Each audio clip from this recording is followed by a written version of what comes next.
오늘 우리에게 주신 하나님 말씀 시편 1편입니다. 시편 1편 구약성경 804페이지 구약성경 804페이지 앞뒤에 있겠습니다. 구약성경 804페이지 시편 1편 1절에서 3절까지만 함께 공독하심으로 하나님의 음성으로 받으시겠습니다. 같이 공독합시다. 복 있는 사람은 하나님의 계를 따르지 아니하며 죄인들의 길을 쓰지 아니하며 오만한 자들의 길을 따르지 아니하고 오직 여호와의 경고를 즐거워하여 그의 이름을 주라고 인사하는도다. 그는 신뢰할 신앙과 철학의 열매를 맺으며 그의 수고가 나지 아니하더니 그가 하는 모든 일이나 형통하리로다. 아멘. 한동안 잘 지내셨어요? 아멘. 최근 1년 반이죠. 1년 반 만에. 근데 머리 염색을 안 하셨나요? 1년 반 만에 나갔어요. 네, 그러니까 1년 반 만에 저는 반갑습니다. 벌써 몇 주 전부터 오신다 하셨는데 오늘 오시게 됐습니다. 감사합니다. 예, 우리 오늘은 하나님의 말씀의 제목을 복 있는 사람 그렇게 정했습니다. 모든 사람이 복 있는 사람이 되기를 원하죠, 그렇죠? 모든 사람이 복 있는 사람이 되기를 원해요. 저도 복 있는 사람이 되기를 원합니다. 여러분도 복 있는 사람이 되시기를 축복드립니다. 아멘. 세상에 많은 사람도 복 있는 사람 되기를 원해요. 그런데 복이 무엇인가 하는 질문을 우리가 해보면 저마다 복은 다른 것 같아요. 물론 공유되는 부분이 있죠. 어떤 사람은 물질이 복이다 그렇게 생각하는 사람도 있고 건강이 복이다 그런 사람도 있고 자녀가 잘 되는 것이 복이다 그렇게 말씀하실 수 있는 것 같아요. 또 그것을 이제 복이라고 동의하는 사람은 그것을 쫓아가죠.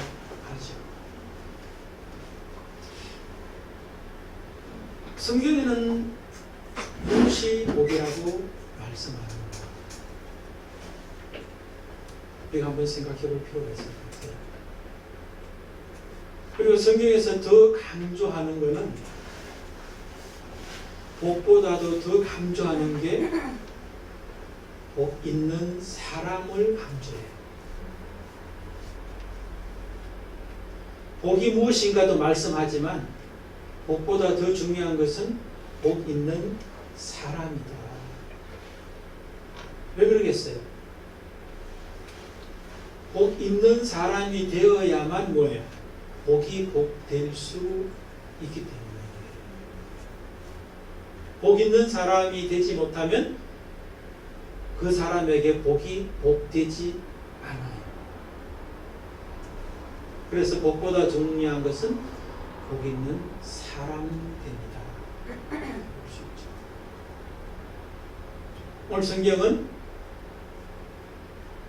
복 있는 사람 어떤 사람인가를 말씀해 주고 있습니다. 시편 1편과 2편은 시편 150편까지 전체의 서론이고 대문과도 같은 말씀이에요. 우리가 집에 들어갈 때 대문에 문이 요즘 뭐 1개짜리지만 옛날 같으면 문이 두 짝이죠, 그죠? 그거와 똑같은 거예요. 1편이 어느 한쪽, 또 2편이 어느 한쪽이거든요.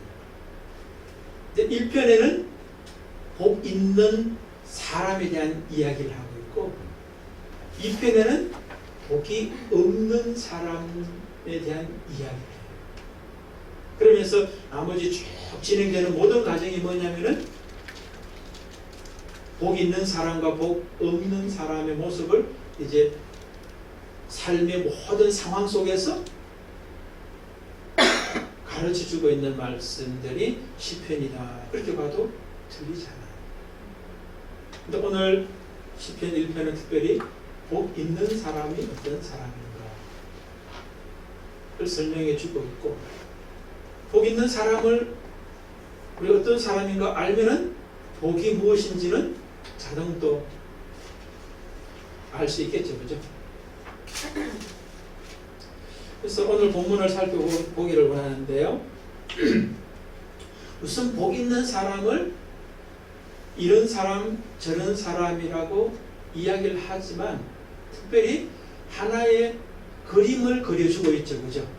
비유를 통하여서 그림을 그려줘요.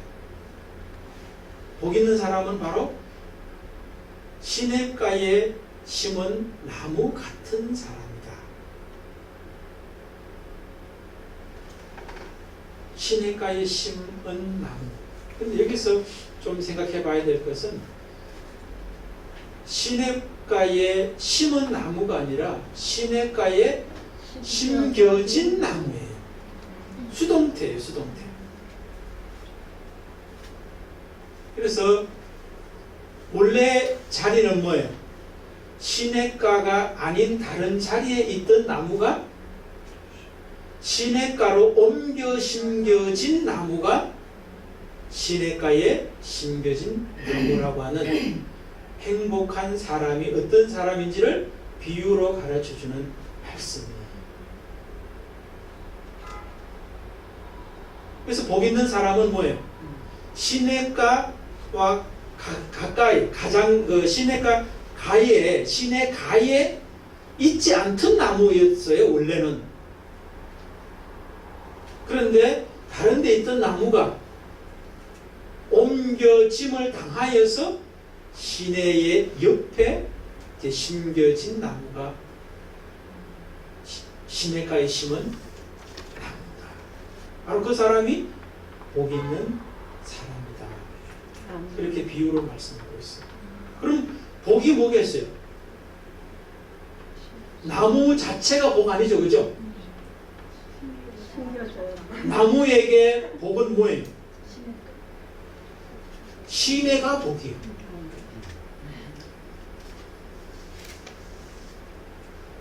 냇물이 복이라는 거예요. 그래서 거기에 가까이 심겨지면 심겨질수록 복된 사람이다. 이렇게 됩니다.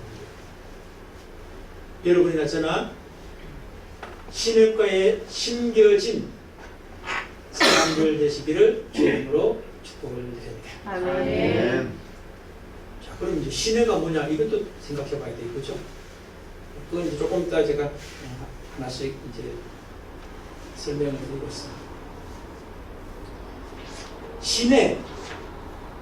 시내가 있는데 시내가 뭐냐 해보니까 그 원어를 찾아보니까 냇물, 샛강 이렇게 되어 있더라고요.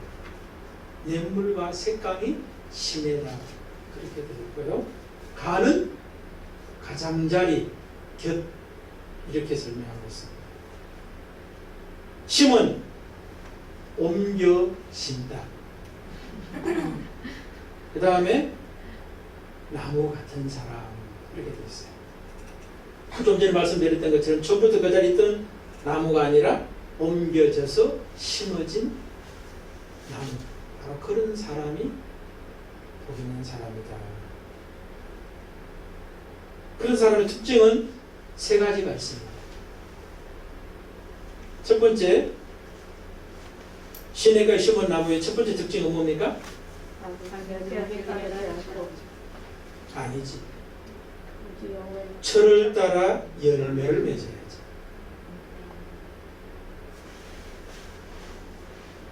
철을 따라 열매를 맺는다. 그 말을 또 제가 찾아보니까 철이 뭐냐면은 시간, 정해진 때, 기회, 적절한 때.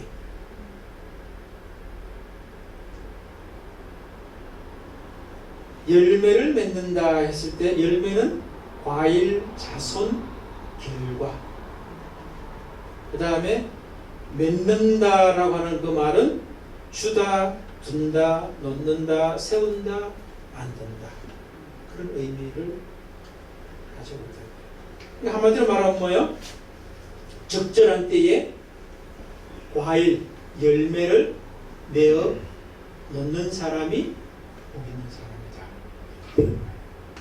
그러니까 열매가 없으면 복 있는 사람은 될 수가 없다. 두 번째가 더 중요한 것더라고 제가 볼 때는요. 우리 입장에서 볼 때는. 첫 번째는 결과적이죠. 열매는 결과적으로 맺히는 거예요. 근데 결과보다 더 앞서는 것은 두 번째, 잎사귀예요. 그 잎사귀가 마르지 않는 사람이어야 된다 하는 거예요. 잎사귀는 그 원문을 찾아보니까 나무나 풀잎 이렇게 되어 있어요. 근데 마르지 않는다라고 하는 그 말의 의미가 뭐냐면은 무감각하다, 분별 없다, 어리석다 이렇게 되어 있어요. 원어의 의미가. 그러니까 잎사귀가 마르지 않는다, 마르지 않는 사람이다, 무감각하거나 분별력이 없거나 어리석은 사람이 아닌 사람이 복 있는 사람이다 이렇게 되는 거예요.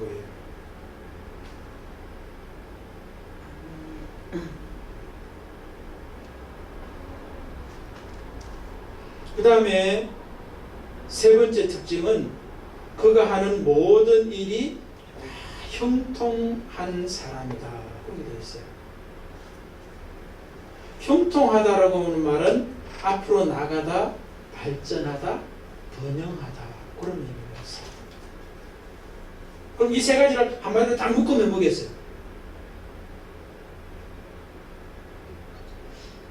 저는 이렇게 정했어요.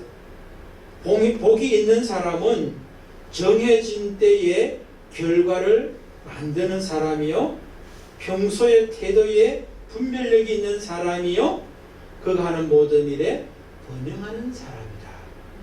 그렇게 한번 제 나름대로 이 세 가지를 묶어봤어요. 이것을 또 한번 또 좀 생각을 좀 깊이 해보니까 여기 순서 같더라고요. 열매는 마지막이죠. 그 앞에는 잎사귀가 마르지 않아야 되죠. 그렇죠? 마르지 않는다는 말은 분별력이 있어야 되고 무감각하지 않아야 되고 어리석지 않아야 된다는 거예요. 근데 그거보다 더 앞에가 뭐예요? 그가 하는 모든 일이 형통한 사람이다. 요건 저는 더 선행하는 것이다. 저는 그렇게 해석을 하고 싶어요. 그러니까 무감각, 그 다음에 또 뭐죠? 분별이 없는 것, 어리석은 것의 앞에가 뭐가 되어야 되냐면, 그렇지 않으려면 먼저 형통한 사람이 되어야지만 무감각하지 않고 무분별하지 않고 어리석지 않아요. 그래야지 나중에 결과는 뭐예요? 열매와 과실을 맺을 수가 있어요. 그러니까 우리 입장에서 볼 때는 형통한 사람이 되는 것이 첫 번째고, 두 번째는 잎사귀가 푸르는 사람이 돼야 되고 마르지 않아야 되고, 세 번째는 뭐예요? 열매와 과실이 맺혀지는 사람, 때가 되었을 때 그렇게 볼 수가 있어요. 그럼 이런 사람이 어떤 사람이 있을까 제가 생각해 보니까 요셉이다 그런 생각이 들었어요. 요셉, 창세기 요셉 아시죠? 그죠? 우선 그 사람의 오늘 본문에 있는 순서대로 하면 열매가 어떤 모습으로 나타났어요? 총리된 거의 열매인가요? 그것도 열매의 한 부분이에요. 더 중요한 건 뭐예요?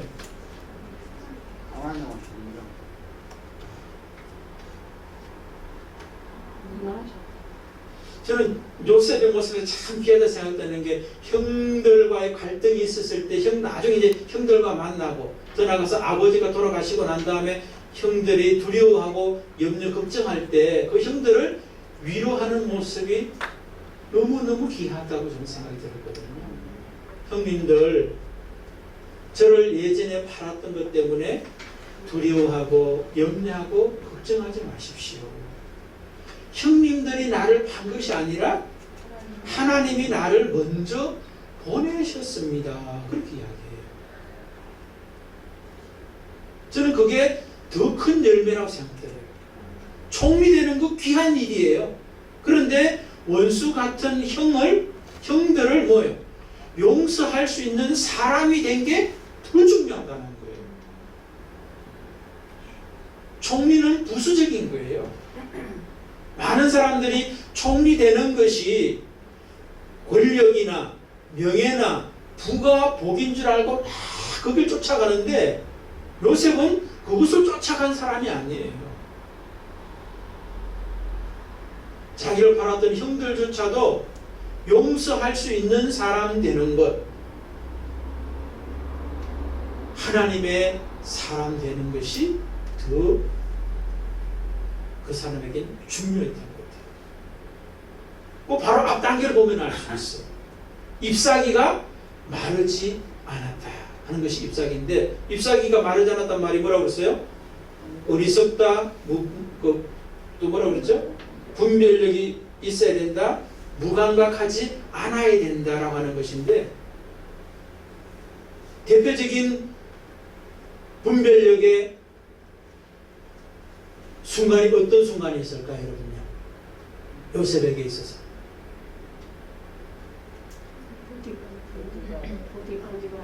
그렇지, 저도 그 생각이 들었어요. 보디발의 아내가 자기를 유혹할 때, 세상 사람들이 추구하는 어떤 권력, 명예, 부 이런 것들을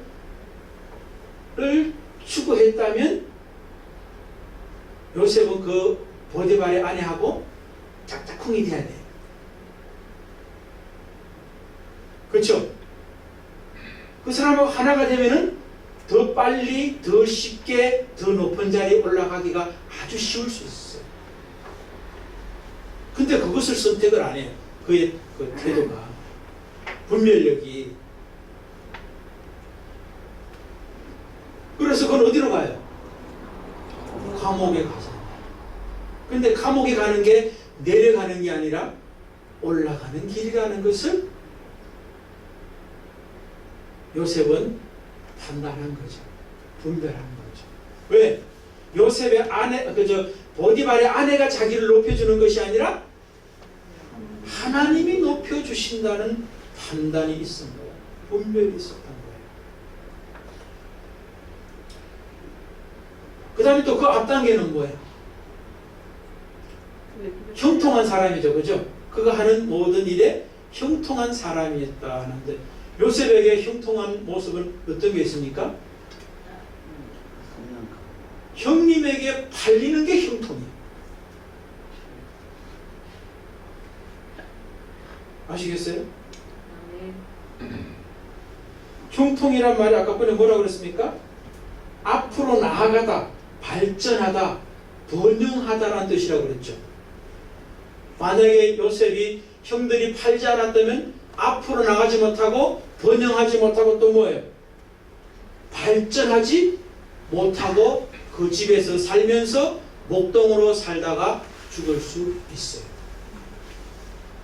그래서 여러분, 우리가 형통의 의미도 내가 생각하고 판단하고 할 때 앞으로 나가고 번영하는 것고 잘 되는 것 같은 게 형통이 아닐 수 있는 거예요.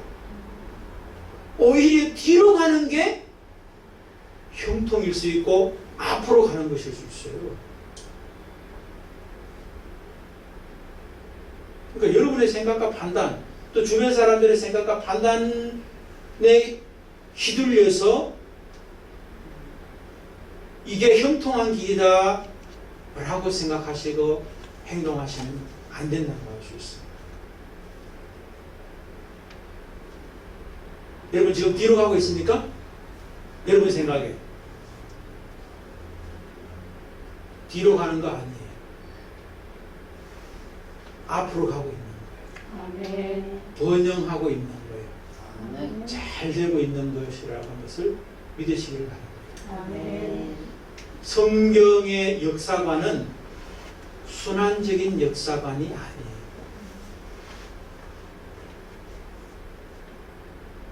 빙빙 도는 게 아니라는 거예요. 직선적 역사관이에요. 결코 현재가 과거보다 못한 것이 아니라는 것을 아셔야 돼요.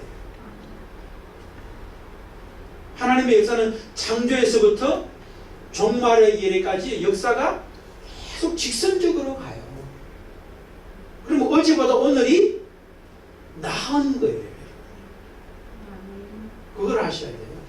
그게 성경의 역사관을 가지고 살아가는 사람이에요. 그러니까 여러분들, 야, 옛날에 좋았는데 그 사람은 기독교인 아니에요. 아시겠어요? 특별히 어르신들 과거를 자꾸 생각하죠. 그죠?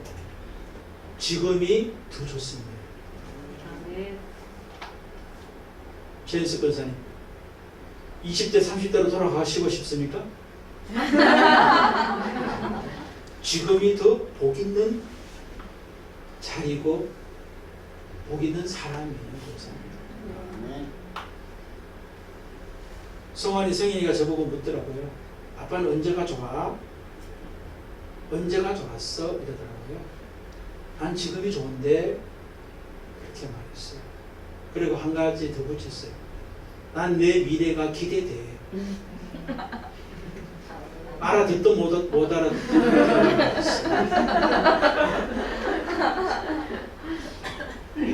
전 사실 그래요. 과거로 돌아가고 싶은 마음 없고요. 현재가 하나님의 베스트라고 믿고 있고 제 미래는 더 하나님의 베스트 가운데 있을 거라고 저는 확신한 사람입니다. 아멘.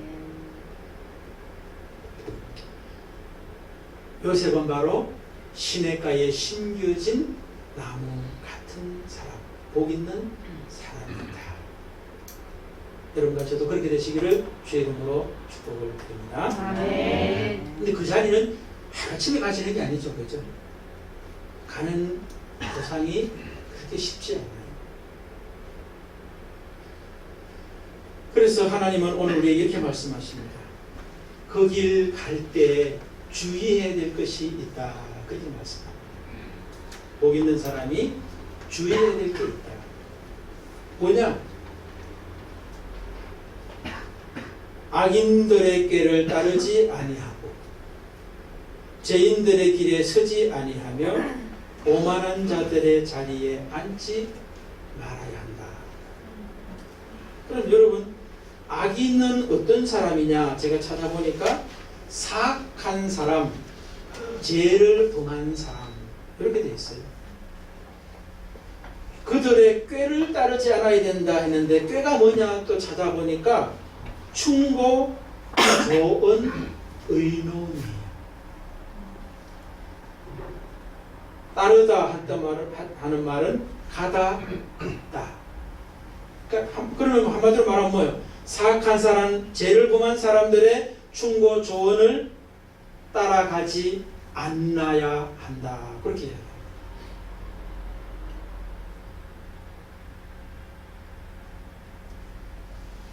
그럼 사악한 사람, 죄를 범한 사람이 누구겠어요?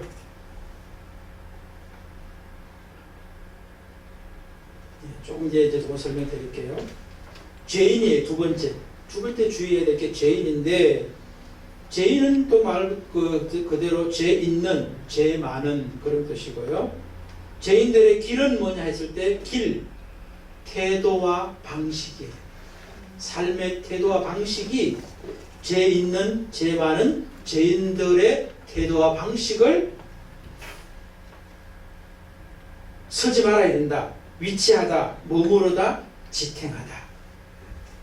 죄인들의 삶의 방식, 태도를 우리가 따라서 그 자리에 멈춰서면은 안 된다는 거예요. 근데 그러기가 쉽다는 걸 이야기하는 거죠. 그죠? 세 번째, 오만한 자들의 자리에 앉지 않아야 된다 했습니다. 오만한 자는 뭐냐니까 경멸하다, 모욕하다, 조롱하다. 쉽게 말해서 남을 험담하는 사람. 이야기할 때 좋게 이야기하지 않는 사람, 나쁘게 이야기하는 사람이 바로 오만한 사람이에요. 그런 사람 많죠? 두 사람은 모이면 자기 이야기 안 하고 남의 이야기 하는 사람 있죠? 그 오만한 사람이에요. 근데 남의 이야기할 때 좋은 거 이야기하면 괜찮은데 주로 보면 뭐예요? 그렇지. 험담을 이야기하는 거예요. 그 사람은 오만한 사람인데 그 사람들과 자리, 회합, 위치, 거주 그들의 모임에 앉지 않아야 된다. 머무르거나 살거나 거주하지 않아야 된다. 그렇게 되어 있어요. 근데 오만한 자가 내가 될 때가 많죠. 주의하셔야 돼요. 나만 복 없는 사람이 될 뿐만 아니라 다른 사람도 복 없는 사람으로 만드는 주범이 될 수 있기 때문에. 근데 여러분 보세요. 악인, 죄인, 오만한 자 보면은 동사가 보면은 걷다, 서다, 앉다 이렇게 되어 있잖아요. 악인의 꾀를 따르다, 걷지 않고 죄인의 길에 멈추어 서지 않고 오만한 자의 자리에 앉는 것, 걷다가 서다가 앉아. 뭔가 의미가 있겠죠, 그죠? 잘 생각해 보세요. 그럼 이런 사람들은 이제 소극적인 어떤 그런 모습에서 우리가 복 있는 사람이 되기 위해서는 주의해야 될 어떤 그런 모습이다. 그렇게 볼 수 있고요. 적극적인 측면에서 보면 어떻습니까? 2절이죠. 오직 여호와의 율법을 즐거워하여 그의 율법을 주야로 묵상하는 거다. 그러니까 여기서 여호와의 율법은 뭐냐면은 토라인데 지시, 가르침, 훈계, 계명, 법령 한마디로 하나님의 말씀 성경을 말하는 거예요. 즐거워한다 하는 이 말은 기쁨이라는 뜻이에요. 그러니까 하나님의 말씀을 어떻게 한다는 거예요? 기뻐하는 사람이 적극적인 의미에서 복 있는 사람이다. 그렇게 되는 거예요. 그럼 여러분 하나님의 말씀을 들을 때 졸린다 이러면 어떻게 되는 거예요? 복과 거리가 좀 있구나 이렇게 되는 거예요. 그 다음에 또 어떤 말씀을 합니까? 즐거워할 뿐만 아니라 어떻게 해요? 그의 율법을 주야로 묵상하는도다 했습니다. 묵상한다는 말을 제가 찾아보니까 중얼거리다, 속삭이다, 깊이 생각한다 그런 뜻이에요. 그러니까 중얼거리다는 말, 묵상이란 말은 그 동물들로 말하면 뭐예요? 동물이 으르렁으르렁 하는 그거를 말하는 거예요. 그러니까 묵상이라고 해서 머릿속으로만 하는 게 아니라는 걸 제가 말씀드리려는 거예요. 으르렁거리는데 속으로만 하지 않죠, 그죠? 밖으로 드러나게 해요. 그러니까 하나님의 말씀을 어떻게 하라는 거예요? 내가 말하면서 그 말이 내 귀에 최소한 들릴 수 있을 정도로 그렇죠. 읊조리고 중얼중얼하고 하는 거예요. 그런데 이걸 말씀을 중얼중얼 하는 데 그치는 것이 아니라 더 나아가서 깊이 생각한다는 말씀이 있죠. 그죠? 더 나아가서는 그대로 산다는 의미가 있어요. 하나님의 말씀을 읽고 듣고 중얼중얼하면서 묵상하면서 마음에 깊이 새기고 그 말씀대로 살아가는 사람이 바로 복 있는 사람이다라고 성경은 말씀한다는 거예요.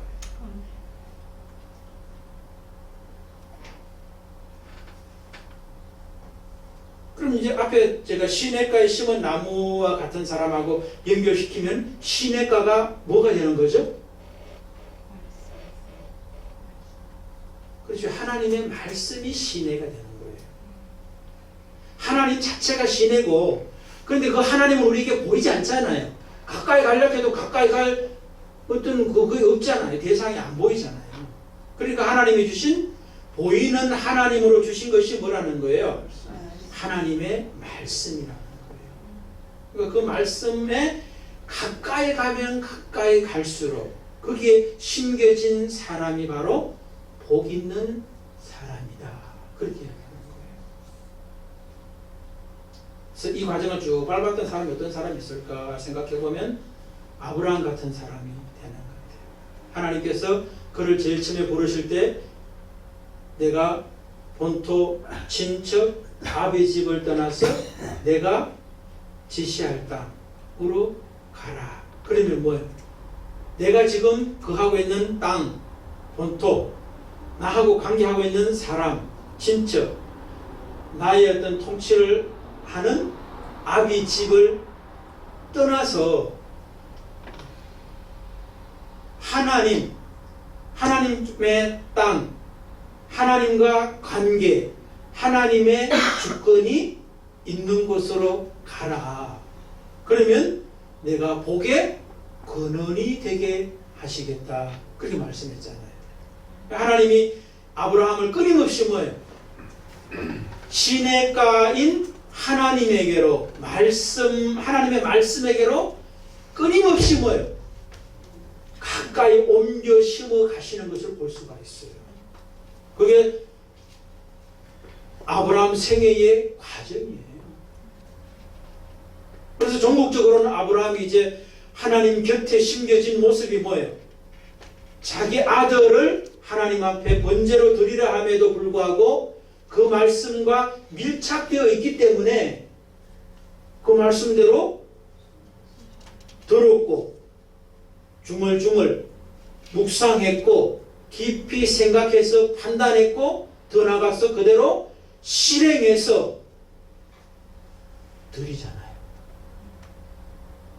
아니 하나님께서 드리게 하셨지. 아브라함이 드린 것이 아니라 하나님이 아브라함을 드리게 하셨고 아브라함 자신도 나도 이제는 하나님께 내게 가장 소중했던 것을 드릴 수 있는 사람으로 하나님이 만들어 주셨구나라고 하는 것을 고백하는 것이 여호와 이레예요. 근데 여러분 우리의 삶 속에서도 이 자리가 일찍 우리가 도달하면 도달하게 될수록 어떻게 되는 거예요? 복이 차고 넘치게 되는 거죠. 여러분 어떤 사람이 되고 싶습니까? 그걸 몰라 묻냐?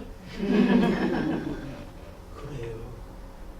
알면 우리가 아는 대로 실행하시자. 네. 여러분의 삶에서 하나님의 말씀이 바로 시냇가예요. 거기에 심겨지면 가까이 심겨지면 심겨질수록 가뭄이 와도 어때요? 마르지 않아요.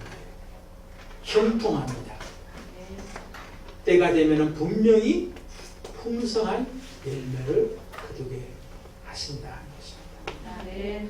여러분나 저나 하나님과 가까이 하는 사람이 되셔서 복 있는 사람 또 복을 전할 수 있는 사람 되시기를 주의 이름으로 축복드립니다. 아멘.